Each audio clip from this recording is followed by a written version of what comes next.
Hai, bertemu kembali bersama saya Yosi di acara webinarnya Okta Investama Berjangka. Nah, harga emas itu sempat sentuh level tertinggi sepanjang masa di level 2790. Tetapi itu terjadi di pekan kemarin. Nah, di pekan ini akan ada pemilu daripada Amerika Serikat, Pilpres antara Trump dengan Kamala Harris. Nah, kita lihat nih rekan-rekan Okta Trader sekalian, apakah begitu menyentuh level 2790 akan terus melanjutkan koreksinya yang dalam atau dia akan kembali harga emas ke level 2790 bahkan melampaui 2790. Untuk hari ini makanya kita undang Pak Radit seperti biasa dari tradingclinic.com untuk mengulik-ngulik nih secara detail apa sih yang kemungkinan terjadi kepada harga emas apabila Trump terpilih, Kamala Harris atau Kepala Harris yang terpilih. Gimana nih Pak Radit? Ya, Bocoran. kembali lagi bersama saya Raditya Suwiwo dari tradingclinic.id. .id ya. Nah, tradingclinic tadi. Hari ini Ya. seperti biasa kita akan membawakan sebuah materi dan tema terkait dengan antisipasi kita terhadap FOMC meeting yang akan dirilis pada tanggal 8 November. Nah, ini hari Jumat. Iya, betul. Betul. Baru kali ini nih FOMC meeting hari Jumat. Biasanya hari Kamis dini hari ya. Di sini aja udah unik nih Pak Radit. Ini berkenaan dengan election Amerika yang diadakan pada hari Selasa besok. Gitu. Dan election Amerika ini terkait erat dengan kebijakan moneter dari pemerintah Amerika. Oke. Terkait dengan kebijakan moneter dari Bank Sentral Amerika. Oke. Oleh sebab itu banyak ditunggu orang. Bahkan kalau kita perhatikan pada minggu lalu data tenaga kerja Amerika di luar sektor pertanian mengalami penurunan signifikan. Iya, betul. Nggak mampu menggeser dolar untuk mengalami penurunan signifikan. Bahkan kalau kita perhatikan mata uang dolar menguat terhadap berbagai currency termasuk terhadap emas dan beberapa produk lainnya. Nah, Ya. jadi jangan kemana-mana. Ini adalah satu materi yang sangat signifikan dan penting pada hari ini. That's why. Karena apa? Karena akan mengulas tentang latar belakang kebijakan Trump, latar belakang kebijakan Kamala Harris, dan kemudian bagaimana kondisi inflasi Amerika yang menjadi latar belakang dari kebijakan moneter pemerintah Amerika. Kemudian pertumbuhan ekonomi Amerika juga kita akan ulas pada hari ini. Iya, iya. Namun jangan lupa seperti biasa disclaimer on. Oke, betul. Ya. Oke, kita mulai aja. Nah, kalau kita bicara tentang kebijakan moneter dari pemerintah Amerika, nah, tentunya kita akan bahas seperti biasa faktor-faktor yang mendorong pergerakan indeks dolar mengalami pelemahan apa, kemudian faktor-faktor yang mendorong pergerakan indeks dolar mengalami penguatan apa. Oke. Yang pertama, faktor yang dapat memberikan efek pada pelemahan mata uang dolar yang terkait dengan prospek kebijakan lima dolar. Jadi memang ada dua faktor ya Pak ya, ada yang menekan, ada yang menguatkan. Ya, betul sekali. Nah, kalau kita bicara tentang data non-farm payroll minggu yang lalu, yang mana dirilis 12.000 secara mengejutkan, ya. Parah itu. Padahal dia di bawah 150.000 aja udah kontraktif. Betul. Dan pertumbuhan ekonomi. Betul. Ini data tenaga kerja Amerika dirilis tiba-tiba turun secara signifikan di 12.000. Dari sebelumnya mengalami revisi penurunan 3.000. Iya. Kemudian kalau kita perhatikan dari data tingkat pengangguran, tingkat pengangguran memang masih dalam kondisi moderate di angka 4,1%. Sementara data ISM-nya justru mengalami variasi. Ada yang mengalami penurunan, ada bahkan yang mengalami peningkatan gitu. Namun secara keseluruhan yang menjadi fokus bagi Federal Reserve saat ini adalah bagaimana pertumbuhan sektor tenaga kerja. Yang mana pada saat ini justru mengalami penurunan dan itu dikhawatirkan akan berpengaruh pada kebijakan moneter dari Bank Sentral Amerika sendiri, terutama pada minggu ini, pada hari Jumat nanti yang akan diputuskan. Yang walau pasar telah meresponnya dengan prediksi pemangkasan suku bunga 25 basis point, dan kalau kita perhatikan di Chicago Mercantile Exchange Market Watch sudah 99% tuh pasar mengantisipasinya. Betul. Dan kemudian akan berpengaruh pada kebijakan moneter yang akan dirilis pada bulan Desember nanti yang akan diputuskan oleh Federal Reserve juga. Yang pada gambarannya pasar mengharapkan adanya pemangkasan suku bunga juga 25 basis point. Seperti itu. Nah, ini faktor-faktor yang mendorong dolar mengalami pelemahan dari sisi fundamental ekonomi. Oke. Nah, Kemudian kalau kita bicara tentang konflik Timur Tengah yang kita kaitkan dengan harga minyak dunia, kemarin terakhir OPEC meeting, mereka memperpanjang pemangkasan produksi sebesar 2,2 juta barel. Oke. Nah ini juga mendorong pergerakan harga minyak dunia kembali mengalami peningkatan, walaupun itu sifatnya terbatas. Karena memang kita masih tunggu kenapa begitu penting election Amerika kali ini nih, terhadap kondisi kebijakan moneter Bank Sentral Amerika, karena memang nanti kita akan perhatikan bagaimana kira-kira gambaran dari resolusi yang telah disampaikan oleh Donald Trump, resolusi yang telah disampaikan oleh Kamala Harris terkait dengan kebijakan moneter, kebijakan internasional, terkait dengan kebijakan budget pemerintah Amerika dan sebagainya, itu akan kita ulas. Sehingga kita akan secara terang benderang melihat dampaknya ke pasar financial itu seperti apa, ke pasar equity seperti apa, ke pasar obligasi seperti apa.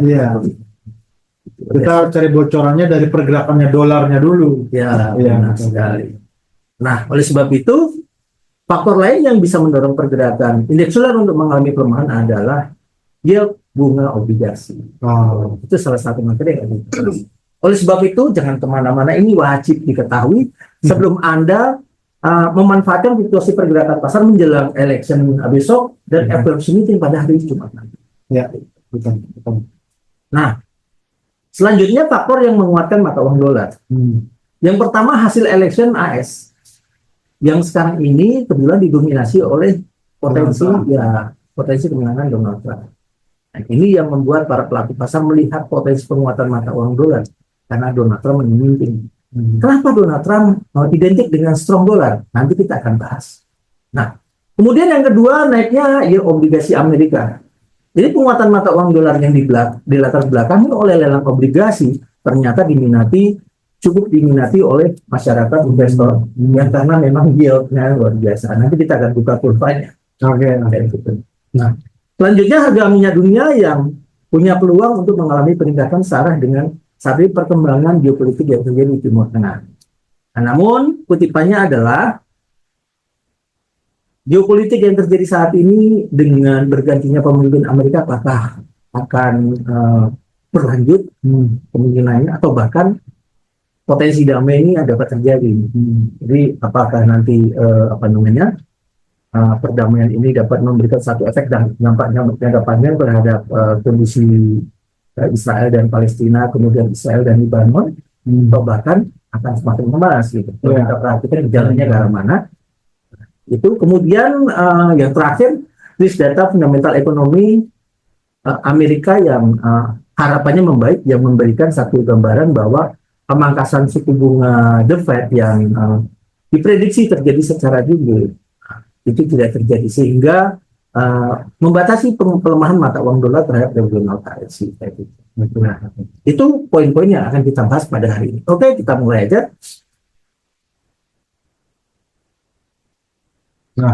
Oke.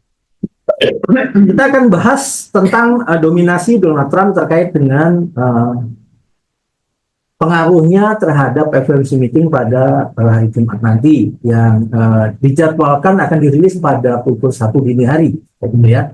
Nah, yang pertama yang perlu kita ketahui bahwa dalam catatan saya ini agenda ekonomi dari Donald Trump adalah agenda American First. Jadi dalam American First itu dia lebih mengutamakan komitmen dia terhadap pertumbuhan ekonomi dalam negeri. Itu sehingga hal-hal yang terkait dengan perdagangan internasional yang mengancam, yang berpotensi mengancam ekonomi dia, itu akan diperangi gitu dengan macam-macam cara. Salah satunya adalah meningkatkan biaya impor. Nah, yang dalam hal ini adalah yang menjadi target utamanya adalah China yang dalam hal ini menjadi partner yang terbesar. Nah, peningkatan pajak impor yang besar ini bisa mengakibatkan terjadinya inflasi. Karena naiknya harga.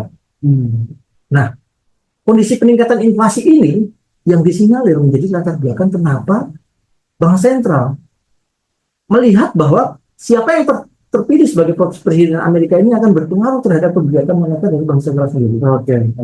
Jadi potensi kenaikan inflasi ini yang berakibat pada rencana pemangkasan tingkat suku bunga secara berkelanjutan baik di akhir tahun 2024 ini hingga tahun 2025 nanti. kendati kalau kita perhatikan Federal Reserve sendiri sudah punya rencana tersendiri ya terkait dengan kebijakan moneter yang ada. Nah, kalau kita bicara tentang kebijakan moneter dari The Federal Reserve sendiri, nanti kita juga akan pantau, akan kita ulas secara keseluruhan. Nah, kemudian yang kedua, rencana pajak korporasi yang strateginya akan disampaikan oleh Pak Donald Trump terkait dengan rencana dia untuk memangkas pajak perusahaan. Nah, efek dari pemangkasan pajak pemerintahan ini, perusahaan ini akan memberikan dampak pada defisit anggaran. Oh, oke. Cara pajak yang berkurang. Benar sekali. Namun secara jangka panjang akan memberikan stimulus bagi pertumbuhan ekonomi karena apa? Karena pendapatan perusahaan itu akan meningkat secara signifikan. Harapannya. Itu jangka panjang. Iya, betul. Seperti itu. Jadi dampaknya ke jangka pendek adalah terjadinya budget defisit, namun jangka panjang akan mengalami pertumbuhan secara baik begitu. Nah, kemudian adanya stimulus ekonomi yang juga akan diterapkan oleh Donald Trump terkait dengan stimulus yang disampaikannya pada program Donald Trump pada saat beliau menjadi presiden sebelumnya, ya, gitu kan, yang harapannya bisa memompa pertumbuhan ekonomi. Jadi itu dampaknya positif terhadap pergerakan pertumbuhan ekonomi Amerika, dan kemudian tentunya yang diharapkan berdampak positif di pasar bursa. Namun itu kita bicara jangka panjang. Gitu. Nah, kemudian ada beberapa regulasi terkait dengan kebijakan migas yang pada kebijakan Donald Trump ini lebih pada eksplorasi ladang-ladang minyak dan sebagainya yang ada di Amerika. Kalau Kamala Harris kan dia lebih ke green energy begitu ya. Dan itu harapannya akan memberikan satu efek penurunan terhadap harga minyak dunia. Nah, selanjutnya kalau kita perhatikan terkait dengan kebijakan Trump pada hubungan internasional, kita juga memantau tentang bagaimana kondisi perdagangan internasional yang tentunya juga akan mengalami satu gangguan yang sangat signifikan terkait dengan penerapan pajak impor ini tadi. Nah, kemudian kalau kita perhatikan lagi dari dampak pasar berjangka sendiri, dampak di pasar berjangka, konflik geopolitik yang timbul saat ini terkait dengan Rusia, Ukraina maupun di Timur Tengah terkait dengan Israel, Palestina, dan Lebanon. Donald Trump punya satu resolusi yang jelas, yaitu ingin mendamaikan dua pihak ini terkait dengan faktor geopolitik yang mengakibatkan terjadinya ketidakpastian terhadap ancaman invasi global seperti itu. Nah, ini yang memberikan satu dampak positif terhadap potensi prospek penurunan harga minyak dunia karena faktor geopolitik dan ancaman inflasi yang ada seperti itu. Nah, kalau kita bicara tentang volatilitas pasar, kita seperti yang telah kita ketahui, Donald Trump pernah memimpin dan volatilitasnya sangat luar biasa. Terjadi sebuah gejolak pasar yang luar biasa, terutama di pasar komoditas. Begitu Donald Trump bicara, begitu Donald kasih statement, itu pergerakan pasar cenderung volatile sekali. Nah, ini yang mungkin akan terjadi ke depannya. Nah, secara garis besar, dampak terhadap perekonomian global ini cenderung mengalami satu kondisi yang pasang surut. Naik secara signifikan, turun secara signifikan seperti itu. Jadi stabilitasnya itu diragukan gitu oleh banyak para pelaku pasar seperti itu. Nah, namun secara garis besar kalau kita perhatikan, yang paling signifikan dari dampak kebijakan Donald Trump itu adalah yaitu tadi faktor harga-harga yang cenderung mengalami kenaikan karena American First itu tadi. Jadi ini yang banyak dilihat oleh para pelaku pasar akan berdampak terhadap kebijakan moneter atau kebijakan tingkat suku bunga yang akan diterapkan oleh Bank Sentral Amerika. Karena ancaman inflasi yang potensinya tinggi akan memberikan satu dampak terhadap rencana pemangkasan tingkat suku bunga yang akan dilakukan oleh Bank Sentral Amerika yang mungkin akan terjadi secara gradual atau secara bertahap. Seperti itu. Nah, bila mana pemangkasan tingkat suku bunga dilakukan secara bertahap atau gradual, maka itu akan menguntungkan US dollar dalam potensi penguatan mata uang dolar seperti itu. Kendati terjadi pemangkasan. Karena pemangkasan tingkat suku bunga yang terjadi saat ini juga diikuti oleh pemangkasan tingkat suku bunga yang dilakukan oleh bank sentral, Reserve Bank of Australia, kemudian Bank of England, European Central Bank. Jadi peralihan investasi kecil kemungkinan akan terjadi atau akan mengalir ke zona Eropa atau misalnya ke sebagian negara di Asia. Karena memang kalau kita perhatikan kebijakan moneter dari sebagian negara di Asia, termasuk di Indonesia, besar kemungkinan juga akan mengikuti kebijakan Federal Reserve sendiri dalam rangka memangkas tingkat suku bunga dan menginspirasi pertumbuhan ekonomi. Demikian. Nah, terutama China ya, sekarang ini masih dalam masa pelemahan pertumbuhan ekonomi atau mengalami kondisi pertumbuhan ekonomi yang melambat dan justru memberikan stimulus ekonomi terhadap kondisi pertumbuhan ekonomi lokal, terutama terhadap sektor perumahan seperti itu. Nah, jadi kalau kita bicara tentang dominasi Donald Trump, itu memberikan satu efek positif terhadap mata uang dolar. Itu yang didiskon oleh pasar sehingga membatasi pelemahan mata uang dolar ketika rilis data non-farm payroll yang mengalami penurunan secara signifikan pada hari Jumat kemarin. Seperti itu. Itu latar belakang. Oke, selanjutnya kita bicara tentang data lain ya. Nah, sekarang kita mulai masuk dari kebijakan moneter dari Federal Reserve sendiri terkait dengan rencana pemangkasan tingkat suku bunga. Nah, kemarin kita sudah melihat di bulan September bahwa Federal Reserve melakukan pemangkasan suku bunga secara jumlah, gitu, secara mengejutkan dengan besaran 50 basis point gitu, brother ya. Oleh sebab itu, banyak kalangan yang menilai bahwa hal itu bisa dilakukan dalam pertemuan-pertemuan berikutnya. Namun, beberapa pernyataan dari pejabat Bank Sentral Amerika, pejabat FOMC, menyangkal bahwa rencana pemangkasan suku bunga kelihatannya tidak akan lagi terjadi secara jumlah, namun akan terjadi secara gradual. Hal ini mengingat karena masih adanya risiko inflasi yang muncul karena kebijakan calon presiden Amerika ini tadi seperti itu. Jadi memang seperti film itu sepertinya ada serinya gitu. Seri kebijakan moneter, lanjutan seri pemilihan presiden yang kemudian dampaknya itu sudah secara signifikan terhadap inflasi gitu. Ya. Gitu. Nah, oleh sebab itu besar kemungkinan kalau kita lihat dari Chicago Mercantile Exchange untuk market watch-nya ya, itu kalau kita perhatikan rencana pemangkasan tingkat suku bunga yang akan dilakukan pada minggu ini itu telah diprediksi 99,9% itu akan dilakukan dengan besaran 25 basis point. Kemudian untuk bulan Desember sendiri itu telah didiskon oleh pasar sebesar 83,1% dengan potensi pemangkasan 25 basis point. Iya. Seperti itu. Jadi ada 2 kali pemangkasan suku bunga November dan Desember rekan-rekan over traders. Nah, kenapa kemarin itu dolar melemah? Karena ekspektasi pemangkasan suku bunganya besar kemungkinan bisa sampai 1% dalam tahun ini. Jadi bisa jadi November 25 basis point, Desember 50 basis point, hingga berpengaruh signifikan terhadap pergerakan dolar. Namun dengan resiko-risiko yang muncul yang ada saat ini, kemungkinan suku bunga akan dipangkas secara gradual dengan besaran 25 basis point dan 25 basis point. Nah, dengan potensi kemenangan Donald Trump, bahkan sekarang itu isunya di bulan Desember, besar kemungkinan bahkan bisa jadi persentasi yang tadinya kemungkinan 83% dipangkas 25 basis point di Desember, dari waktu ke waktu bisa turun. Kemungkinannya bahkan bisa turun. Karena kalau memang nanti terbukti bahwa Donald Trump memenangkan sebagai calon presiden di Amerika, kekhawatiran terkait dengan potensi melonjaknya harga-harga ini sangat besar sekali.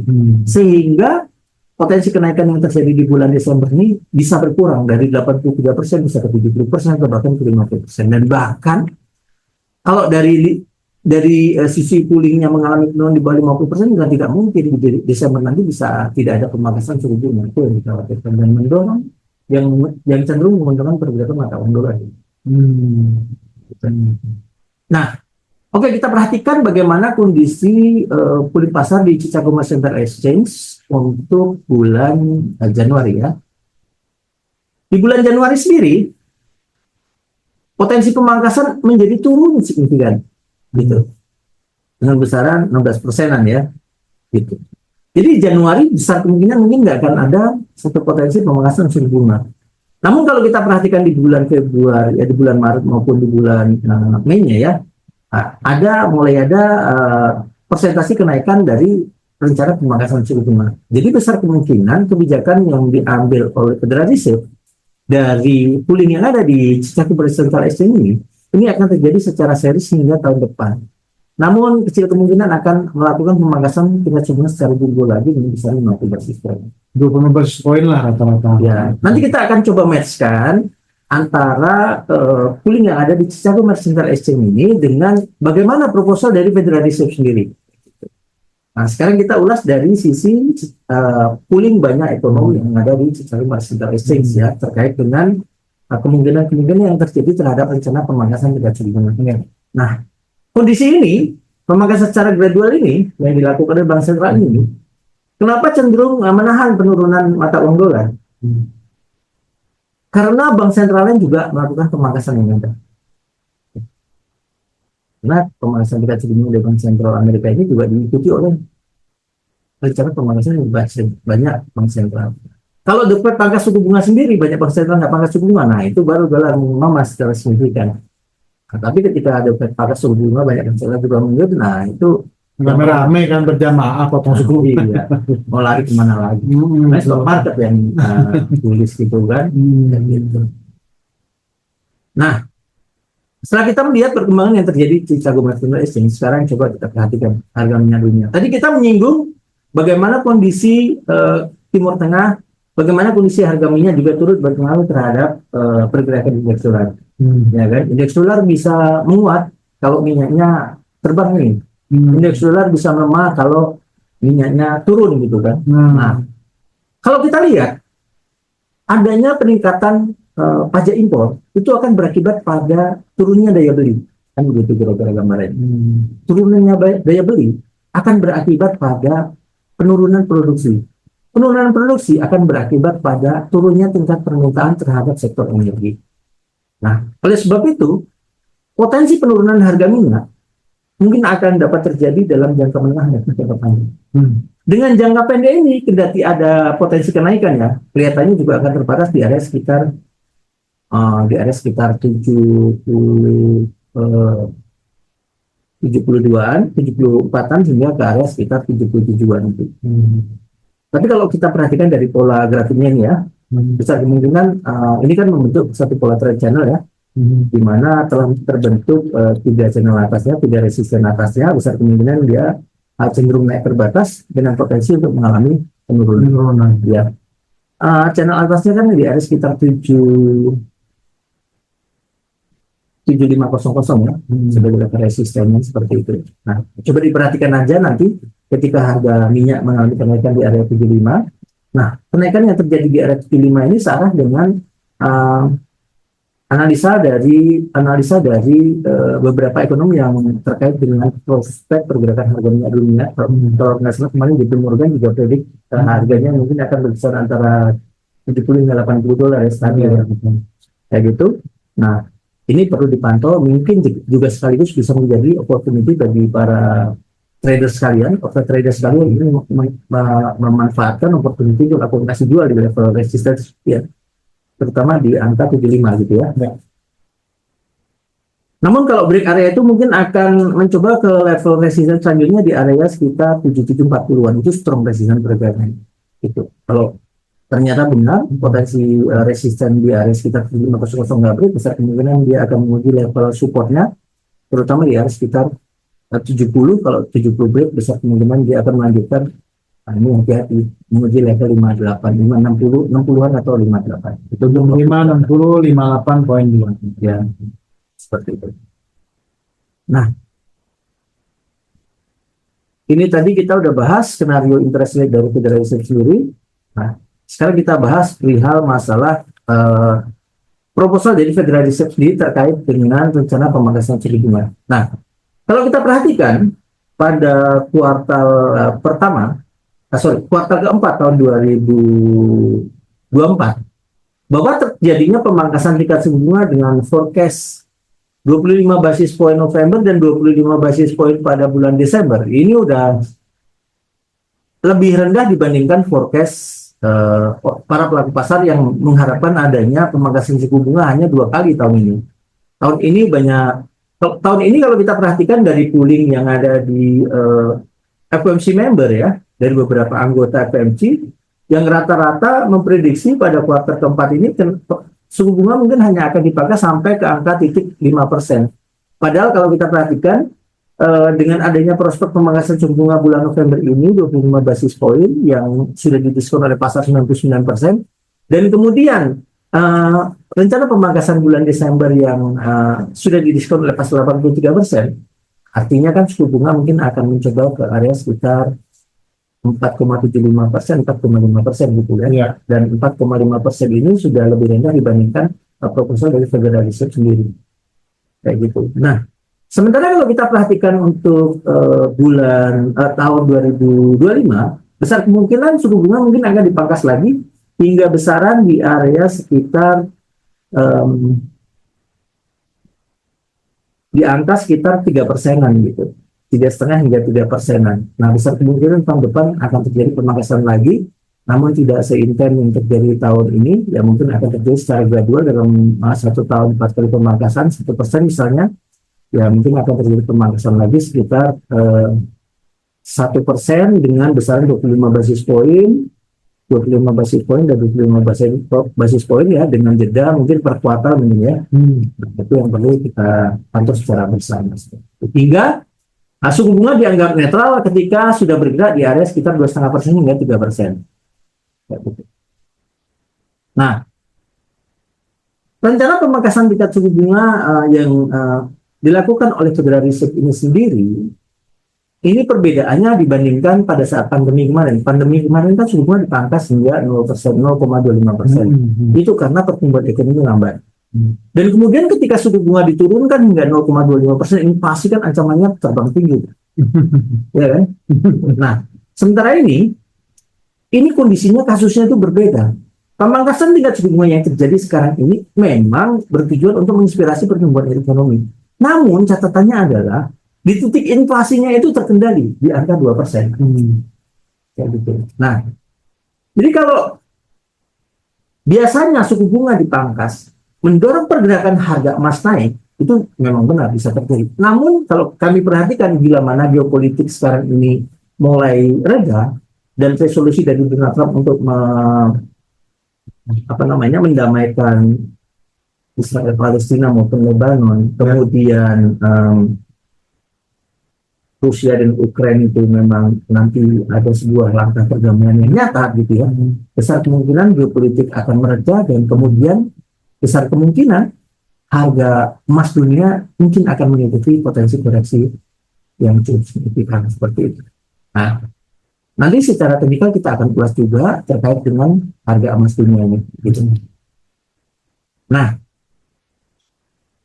ini adalah gambaran dari grafik suku bunga untuk treasury bond ya, untuk yield 10 tahun yang kita sounding tadi terus mengalami peningkatan tadi hingga mendorong pergerakan. Jadi ini ada identik grafiknya kan terhadap indeks dolar gitu. Nah, oleh sebab itu sekarang ini kalau kita perhatikan kenaikan yang terjadi terhadap nilai yield dari suku bunga obligasi Amerika itu sudah mendekati level resistennya di angka 4,4% kayak gitu. Besar kemungkinan akan menjadi strong resisten pergerakan. Nah, bagaimana kondisi pergerakan indeks dolar? Ini pergerakan indeks dolar. Indeks dolar juga telah mencapai level resistennya di angka 104,50. Jadi yield obligasinya tadi punya peluang untuk bertengger di angka 4,5%, ya kan, mendekati angka 4,5%.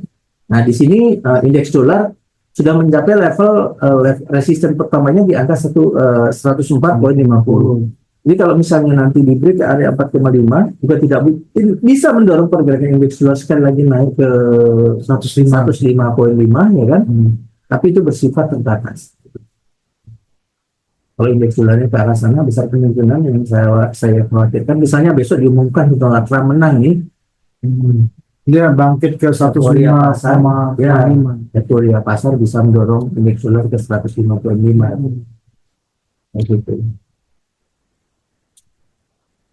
Nah, sementara potensi penurunannya untuk jangka pendek ini bila mana nggak break level 104,5, kemungkinannya mungkin akan tertahan kuat di area 103,50. Sekarang ini 103,50 atau 102,60.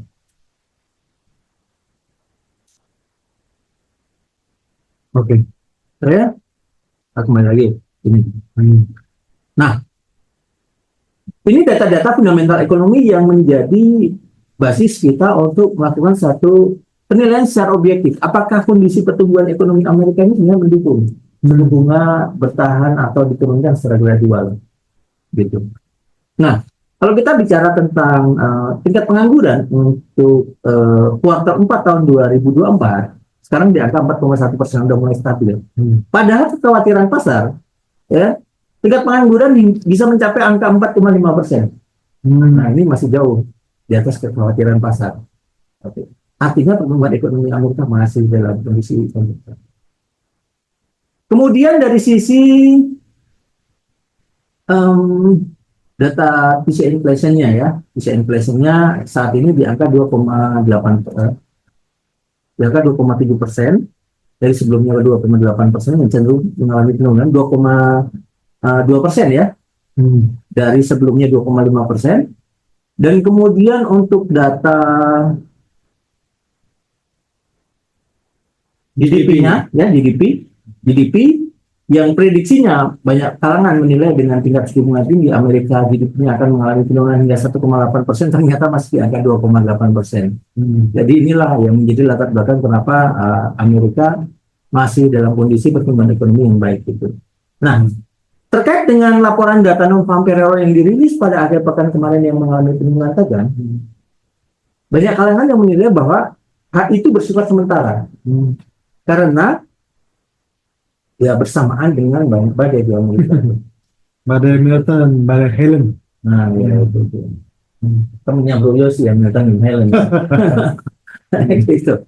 Nah, namun kalau misalnya faktor badai ini sudah lewat seperti itu, biasanya kondisi pertumbuhan ekonomi yang diakibatkan karena faktor badai itu biasanya akan kembali pulih seperti sedia kala. Supaya kita berpikir bahwa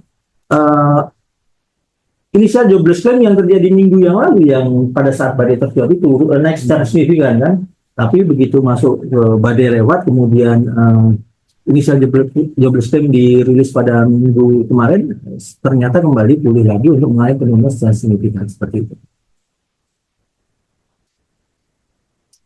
Oke, saatnya kita lihat bagaimana kondisi pergerakan indeks dolar against gold, gitu kan, yang banyak menjadi favorit bagi para pelaku pasar yang sedang melakukan transaksi di lima komoditi, gitu ya.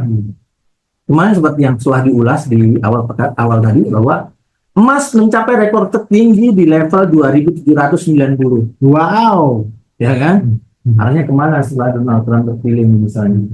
Kalau terpilih, ya. Gitu. Kalau kami melihat sekarang ini pergerakannya dari potensi kenaikannya tertahan kuat di area sekitar level resisten 2.775-76an. Itu strength resisten pergerakannya. Kalau break mungkin akan menjumpai level double top-nya di 90. di 2790. Benar. Kalau kita lihat dari pergerakan indeks dolar tadi yang tertahan kuat di area sekitar 10450, kemudian di break ke 10550 bila mana Trump terpilih, itu dapat mendorong pergerakan emas mengalami koreksi, gitu. Jadi kami melihat bahwa sekarang ini kan harga runningnya kan di area sekitar 2.735, ya kan? Besar kemungkinan kenaikannya bersifat terbatas di area sekitar strong resistance 2.776 dengan potensi penurunan ke area sekitar 2.750 hingga 2.715 hingga strong supportnya di area 2.690. Salah dengan pola yang terbentuk di trend channel ini. Kayak gitu. Jadi dapat digambarkan kalau berdasarkan gambar ini, strong supportnya ada di 2690. Nah, 269 itu patokan utamanya tuh. Kalau itu true breakout, wah, iya harus hati-hati nih. Hati-hati. Gitu. Karena sebenarnya gini ya, berdasarkan pandangan kami dengan tingkat suku bunga Amerika yang tinggi itu, seharusnya emas itu nggak di harga tinggi. Jadi latar belakang kenapa harga emas cenderung tinggi dengan tingkat suku bunga Amerika yang tinggi, karena memang faktor geopolitik. Begitu geopolitik reda, kami khawatirkan akan terjadi koreksi signifikan. Oleh sebab itu, yang namanya naik itu suatu saat pasti ada turunnya, itu wajar. Yang penting kita Antisipasi dan batasi atas resiko. resiko. Karena break level 2690 bisa men-trigger pergerakan harga ke zona C ya. Area sekitar 2.530-an lagi. Hati-hati. Gitu. Nah, tapi kalau break level resisten 2776 bisa mendorong pergerakan harga emas untuk menguji level 2.790-an lagi. Kemudian next targetnya 2870. Yang paling tertinggi. Gitu. Nah, strategi untuk market seperti apa? Nah, ini kan di bawah ini ada disclaimer tadi, ya, disclaimer on. Kami melihat kalau nggak break level area 2.776, antisipasi sell di area tersebut dengan potensi penurunan target pertemuan 2.715, kemudian batasi resiko di 2.795. 95 ini di atas level historical high dia gitu. Nah, kemudian strategi buy-nya ya seperti yang kami sampaikan, kalau mencapai level 2690 level strong support-nya, antisipasi lakukan aksi beli dengan target 2750 dengan batasan resiko 2.670. Kalau kami melihat kecenderungan sekarang ini cenderung turun. Bila mana bisa kami melihat dari sisi survei besar kemungkinan Donald Trump menang ya. Dari sisi survei ya. Tapi ini dalam skenario mudah-mudahan tidak ada apa-apa lagi nih geopolitik yang karena Iran sendiri kan punya rencana mau melakukan penyerangan ke Israel sebelum ini, sebelum election kan. Dia lagi negosiasi nih sama Irak. Iya, gitu. Nah, itu juga perlu diantisipasi. betul. Nah, jangan habis dulu Pak Radit, karena ini biasanya kalau udah menjelang penutupan itu tuh suka ada pertanyaan yang disampaikan ke WhatsApp. Baik. Sebentar ya Pak Radit ya, saya cek dulu ada pertanyaan apa enggak ya. Tuh kan, sudah ada Pak. Jadi pertanyaan yang pertama itu dari Pak Sony. Selamat sore Pak Sony. Ya, selamat sore menjelang malam Pak Sony. Nah, pertanyaannya, mungkin tidak emas mengalami koreksi tajam Pak Radit bila faktor geopolitik mereda kendati Amerika Serikat dalam prospek pemangkasan suku bunga. Nah, ini pertanyaan bagus nih. Nah, ini yang seperti yang kami sampaikan tadi ya. Bahwa seharusnya tingkat suku bunga tinggi itu membawa harga emas turun. Ya kan? Seharusnya. Nah, tapi kenyataannya di tahun ini tingkat suku bunga tinggi, harga emas juga tinggi. Karena faktor apa? Karena faktor geopolitik, faktor perang. Perang yang diakibatkan karena Ukraina dengan Rusia, perang yang diakibatkan karena Palestina dengan Israel di Timur Tengah seperti itu. Tapi yang namanya perang kan bisa berakhir. Mudah-mudahan cepat berakhir lah. Jangan cepat berakhir. Gitu. Kalau kita berharap mudah-mudahan cepat berakhir dan langkah nyata dari Menteri Luar Negeri Amerika untuk mendamaikan Israel dengan proposalnya, Israel dan Palestina dengan proposalnya, kemudian Israel dengan Lebanon dengan proposalnya itu disetujui oleh semua pihak. Ya, berakhirlah sudah itu. Iya kan? Iya kan? Dan kalau berakhir, maka efek dari tingkat suku bunga akan kembali, efek ekonomi, efek dolar akan kembali normal gitu terhadap sektor komoditas seperti itu. Nah, itu bisa men-trigger harga emas itu terkoreksi secara signifikan.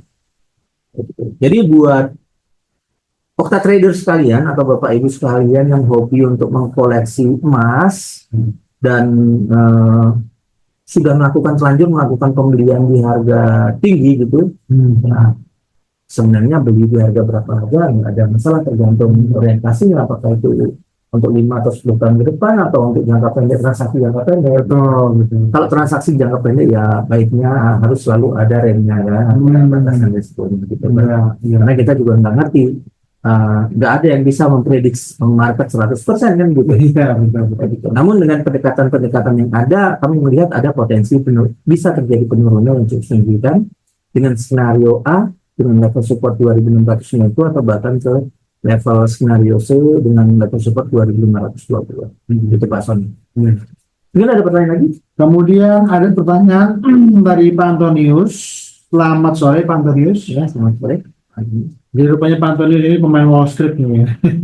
Bagaimana prospek bursa saham Dow Jones dengan terpilihnya Donald Trump? Nah, oke, kita kembali lagi tadi ya. Tadi kan efek terpilihnya Donald Trump itu ada kecenderungan akan berakibat pada bertahannya inflasi bulan tinggi. Gitu. Kalau inflasi tinggi, tingkat suku bunga tinggi, maka dampaknya terhadap sektor pasar modal akan negatif. Kayak gitu. Jadi jangka pendek kami melihat adanya risiko penurunan terhadap Wall Street gitu ya.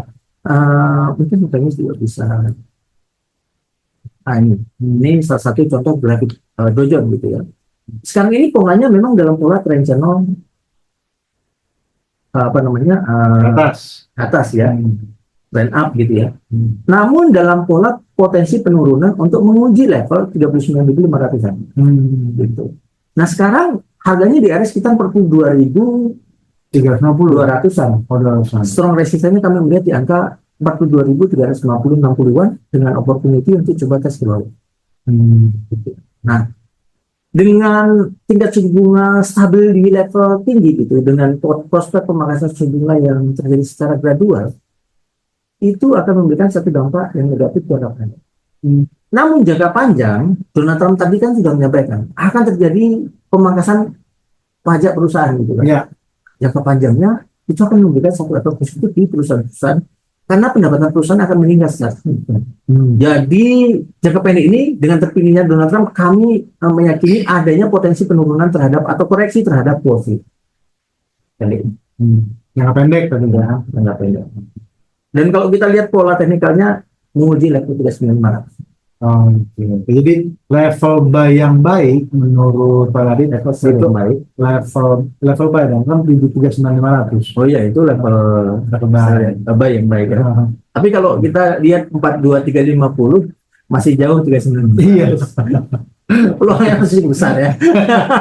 Jadi kalau mau melakukan sell targetnya ke 39.500, sementara 39.500 bisa dapat dijadikan peluang untuk melakukan posisi kembali buy. Ya, betul sekali. Nah, yang pertanyaan ketiga nih, Pak Radit, ya. ada dari Bu Yeti. Apa peluang besar yang dapat diambil minggu ini apabila Kamala Harris atau Trump terpilih?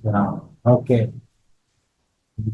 Mungkin peluang besarnya apa Ini nih? bisa jadi peluang besar nih kalau menurut saya nih. Dow Jones ini bisa jadi peluang besar nih. Dow Jones ini jadi peluang besar.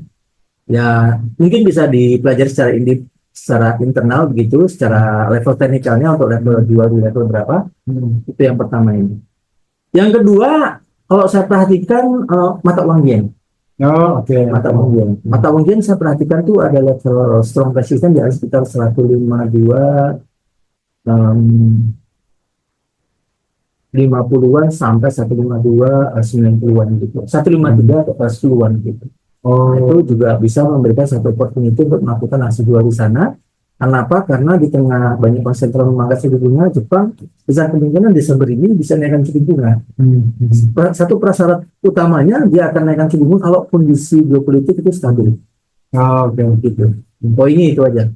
Jadi kalau misalnya kita melihat Donald Trump terpilih, kemudian geopolitik stabil karena memang resolusi Donald Trump ingin mendamaikan Timur Tengah maupun di Rusia Ukraina. Kalau itu terjadi besar kemungkinan maka uangnya juga akan mengalami penguatan yang signifikan karena faktor apa? Karena faktor rencana kenaikan tingkat suku bunga. Jadi ketika banyak bank sentral turun suku bunga, Dia justru menaikkan. Jepang justru menaikkan suku bunga. Itu akan menunjukkan. Nah, terhadap emas sendiri kalau saya perhatikan, saya masih lihat angka 2.770-an sekian itu sebagai level strong resistance. Gitu. Kalau mau jual di sana bisa, tapi batasi resiko. $20 itu tadi. Nah, 95 ya. Iya, betul. 95 itu di atas level historical high-nya. Gitu. Karena kan Tapi nanti dulu tunggu ya. Kalau tiba-tiba sampai tanggal 5 ini Iran serang Israel, ya jangan dulu begitu. Iya, Berubah itu. dulu. Ya. Berubah tuh konsep itu. Tunggu dulu. Iya, betul. Kalau sampai tanggal 5 aman-aman aja, nah itu udah Aman-aman dan eman-eman. negosiasi di bawah meja udah terjadi tuh. Bus. Oke. Ya, namanya Ya. politik kan begitu kan, banyak yang nggak nampak yang dilakukan, gitu. Iya, iya, iya. Oke, saya rasa begitu dulu. Betul. Udah maghrib, ya kan?